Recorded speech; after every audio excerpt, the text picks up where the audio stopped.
سلطان عبدالحمید ثانی رحمۃ اللہ تعالیٰ علیہ، خلافت عثمانیہ کے ایک عظیم سلطان کا نام ہے، خلیفہ کا۔ ایک دن آپ نے اپنے وزیر سے کہا فلاں صاحب ہیں ان کو بلائیے۔ کوئی دکاندار تھے تو وزیر نے بلایا، وہ اندر آئے۔ سلطان نے اپنی جیب سے کچھ پیسے نکالے اور کہا کہ یہ آپ کا پورا ہو گیا، حساب کتاب صاف۔ بادشاہ وقت ہے، خلیفہ عبدالحمید ثانی، جس کی حکومت تقریباً آج کے 40 کنٹریز پر تھی، 40 ملکوں پر۔ وہ ایک بنیا سے دکان کے حساب کتاب کر رہا ہے اور پیسے واپس دے رہا ہے۔ وہ جب باہر نکلا بنیا تو وزیر نے پوچھا کہ آپ کو کیوں بلائے تھے خلیفہ اسلام، آپ کو کیوں بلائے تھے؟ کیا کہا؟ میرا ان کے اوپر کچھ قرضہ باقی تھا، مجھ سے انہوں نے قرضہ لیا تھا، وہ لوٹانے کے لیے بلائے۔ کہا وقت کا 40 ملکوں پر حکومت کرنے والا خلیفہ دکان کے ایک بنیا سے قرضہ لیا ہوا ہے؟ تو انہوں نے کہا ہاں، وہ بسا اوقات مجھ سے لیتے رہتے ہیں۔ اس کے بعد وہ چلا گیا، اس کی پریشانی بڑھ گئی۔ وزیر نے آ کر کے پوچھا کہ حضور یہ کیا معاملہ ہے؟ وہ سچ کہہ رہا ہے، آپ کو حقیقت میں ایسے چند سکوں کی یا پیسوں کی ضرورت پڑ گئی؟ میرے عزیزوں، سود کے بدلے میں اسلام نے کیا دیا ہے؟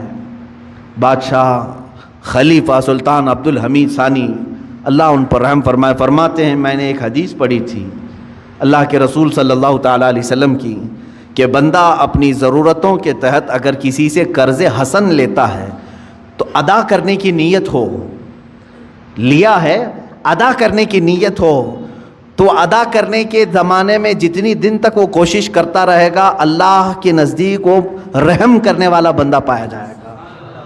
خصوصی نظر اللہ کی اس پر ہوگی کہ یہ بندہ قرض میں ڈوبا ہوا ہے لیکن دینے کی نیت کیا ہوا ہے۔ میں ہمیشہ اس بنیا سے تھوڑے سے یہ قرض اس لیے لے لیتا ہوں کہ اللہ مجھ پر نظر رکھے، اللہ رب العزت مجھ پر نظر خاص رکھے، کیونکہ اس بندے پر اللہ رحم فرماتا ہے ہاں دینے کی نیت کیا ہو۔ اور حدیث پاک میں یہ بھی ہے کہ قرض لیا ہے دینے کی نیت سے اور وہ کوشش میں لگ گیا دوسرے ہی دن سے مجھے دینا ہے مجھے دینا ہے، فرمایا اللہ تعالیٰ سارے فرشتوں کو اس کی مدد میں لگاتا ہے کہ اس کے لیے راستے کھول دو، کہیں سے بھی آ جائے اس لیے کہ اس کا بوجھ اتر جائے۔ اس سے قبل بھی میں نے شاید بتایا ہو اس بات کو۔ اور جس کی نہ دینے کی نیت ہو، پیسہ لیا ہڑپ گیا، اس کے لیا کھا گیا، قرض ادا کرنے کی نیت نہیں، اس کے لیے بھی سن لو، فرمایا گیا کہ اگر دینے کی نیت نہ ہو تو اللہ تعالیٰ اس پر دروازے بند کرتا ہے، محتاجی پر محتاجی، محتاجی پر محتاجی آئے گی۔ یہ کبھی نہ سمجھنا کہ اس قرضے کے بعد سب چکتا ہو جائے گا، عنقریب تم دوسرا اس سے بڑا قرضہ کسی اور سے لوگے، اس کے بعد تیسرا کسی اور سے لوگے، اس نحوست میں تمہاری موت آ جائے گی، تمہاری محتاجی نہیں جائے گی۔ ایک قرض اگر چکانے کی نیت نہ ہو، 100 قرضوں کا بوجھ تمہارے اوپر آ جائے گا، ذلیل ہو کر کے مریں گے دنیا سے۔ قرض ادا کرنے کی اگر نیت نہ ہو تو اس کے لیے وعید ہے۔